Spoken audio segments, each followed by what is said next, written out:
Hi, this is Jack Stanley, and I wanted to talk about the Second Amendment, which is in the middle of a vortex of conversation these days. And so many people want to get rid of it, and so many people want to keep it, and so many people want to do this and that with it.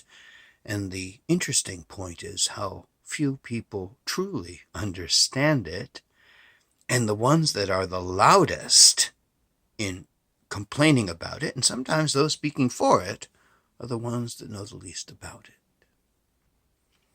Now, a few things about the Second Amendment. First off, it's part of our Bill of Rights, and it's an integral part of what this country is. And one has to remember that guns have been a part of our society long before this was the United States of America.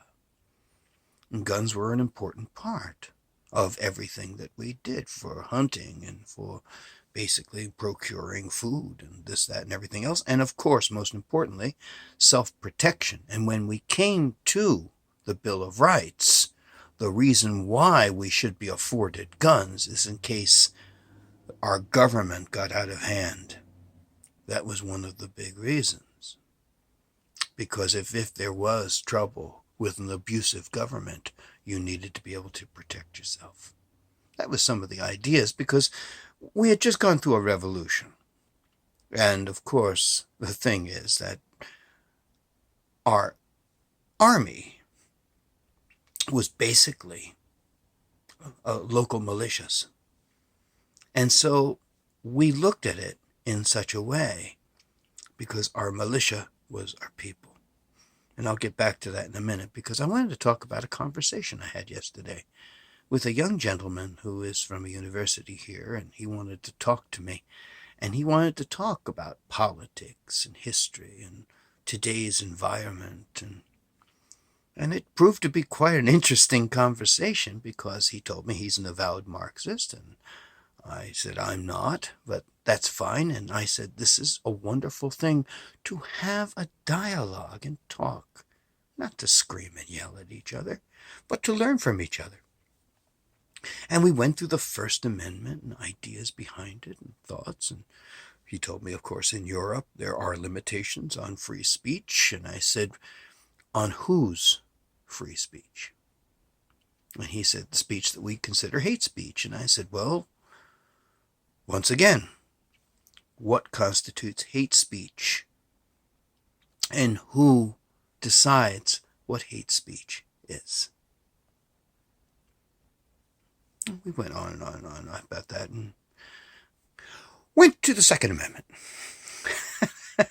And an interesting thing about the Second Amendment, at least, is the fact that he told me that guns should be abolished, that the police should be abolished, and that if the police are not abolished, at least they should be basically without arms, maybe possibly a taser. And I said, I don't think that's a good thing. And you don't want to abolish the police. In fact, you won't realize that until you need the police, and then you'll realize how important they are.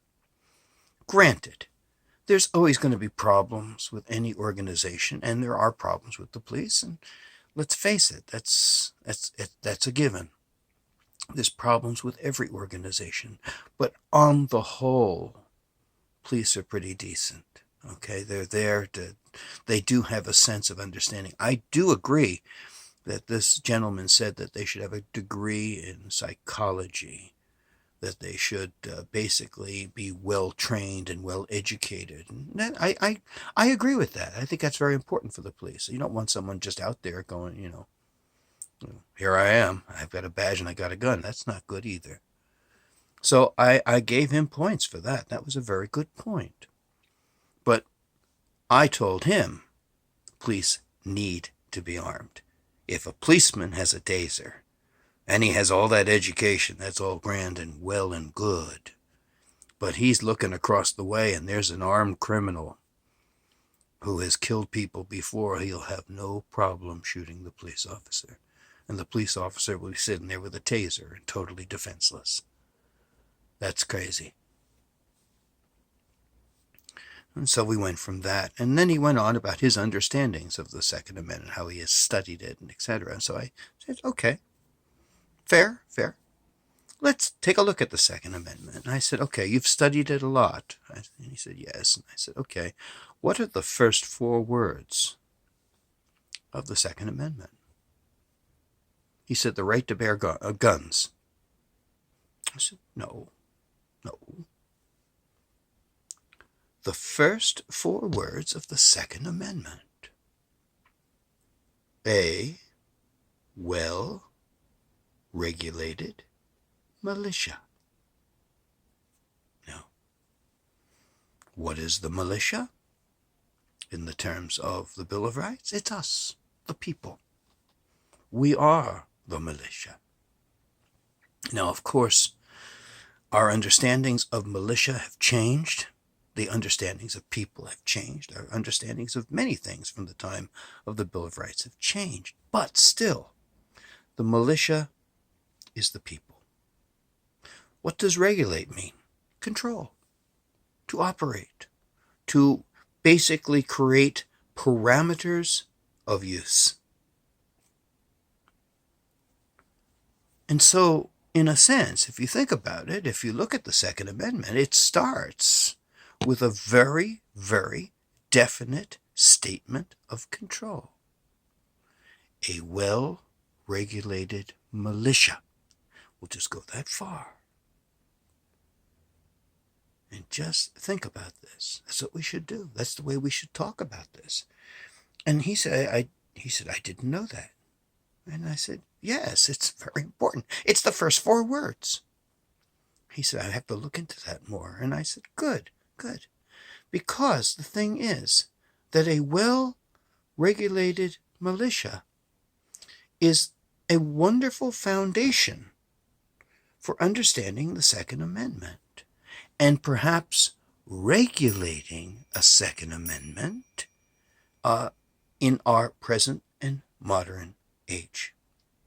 Now, if I could go back in time and talk to some of the founding fathers, or James Madison, let's just use James Madison for instance, because he's very much responsible for the Bill of Rights, and said, would I want someone who had some serious mental issues or psychological issues or criminal issues to have a gun?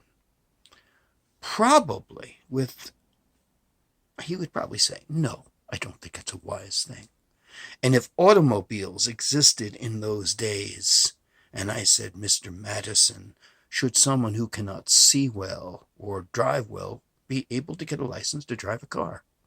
And he would probably say the same thing. No, I don't think so. So we have to look at the Second Amendment with some reason and with some understanding and with some regulation. That's important. So let's take a new look. Let's take a new look at an understanding of our guns, how we get guns, what we have to do to get guns, what tests we have to take to acquire a gun. Should we have a psychological exam? Should we have a background check to check of criminal nature? I think much of that only makes sense because having a gun is a great responsibility. Driving a car is a great responsibility. Therefore, I don't think getting a gun should be easier than anything else. It should be much more difficult. It should be a more difficult process to acquire it, and I think that anyone who collects, loves, and enjoys guns can appreciate the fact that we just don't want anyone to have them. Now, I don't want to take them away from people. I don't think that's right. And I don't think that people who collect guns and use them should have their guns taken away from them just because they enjoy them and use them in sport, etc. However, I do have one group of guns that I think doesn't get talked about a lot, that seems to fall through the crack to a degree, and that is guns in which the serial number is removed. Now, of course, that's a federal crime. But I'd be willing to state, and of course this is not true in many cases, but true in some, that there are a lot of gun crimes committed with guns that have no serial number on them. And that is a great epidemic today. And I think that needs to be looked at. And in conversation with this young fellow over this stuff, he agreed. In fact, we parted after this wonderful conversation of an hour with him saying, "Thank you. I've learned an awful lot from you," because we talked about history and understanding and why things were done the way they were. And he taught me a number of things about pop culture and stuff like that. And we agreed to disagree. And this is perhaps a very good example to share with our political leaders, with our political advocates, whereas we are attacking each other instead of sitting down and talking, sitting down and sharing, sitting down and explaining understandings, history, use, sharing, all of these various things about the Second Amendment, and all understanding a well-regulated militia is an important part of that Second Amendment. All important parts to think of today when we come to an age in which history and much of its understandings has taken a back seat to present understandings and logic and reason. These are scary things, and things that we need to look at and hopefully overcome.